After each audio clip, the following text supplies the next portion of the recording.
গত দুদিন ধরেই শীত বেশ জাঁকিয়ে পড়েছে। আর এই শীতকালে বিশেষ করে বাঙালিদের আকর্ষণ পিলেপুঁঠি, যেখানে অবশ্যই নলেন গুড়ের কথা চলে আসে, কিন্তু বাজারে নলেন গুড় সত্যি পাওয়া খুব মুশকিল।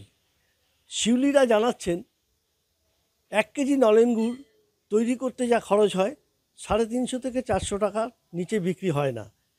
তারপরে রয়েছে প্রকৃত নলেন গুড়, রঙটা হয় কালো। এবং যারা ব্যাপারী, যারা গুড়ের ব্যবসায়ী, তারা কিন্তু শিউলিদের বলেন যে সস্তায় গুড় তৈরি করতে হবে, তাতে মিশ্রিত করুক চিনি। অকপটে স্বীকার করছেন শিউলিরা যে গুড়ের সঙ্গে প্রায় 1 কেজি রসে 1 কেজি চিনি মিশিয়ে তারা এই গুড়টি তৈরি করে।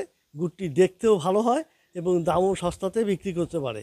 সরাসরি সেই ছবি তুলে ধরলো কলকাতা টিভির ক্যামেরায়, যেখানে দেখা যাচ্ছে পুরো শিউলিরা অকপটে স্বীকার করছেন এবং চিনি মিশিয়ে কিভাবে জাল দিয়ে গুড় তৈরি করছেন।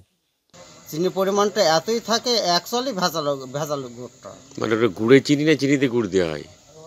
গুড়ে চিনি দেওয়া হয়। যদি 2 কিলো গুড় হয়, অন্তত পক্ষে প্রায় 2 কিলো, 2.5 কিলো, 3 কিলো চিনি এরকম চলে এই যায়। সিস্টেমটা চালু হলো কেন? এই সিস্টেম চালু সাধারণত ব্যবসাদাররা এটা শুরু করেছে।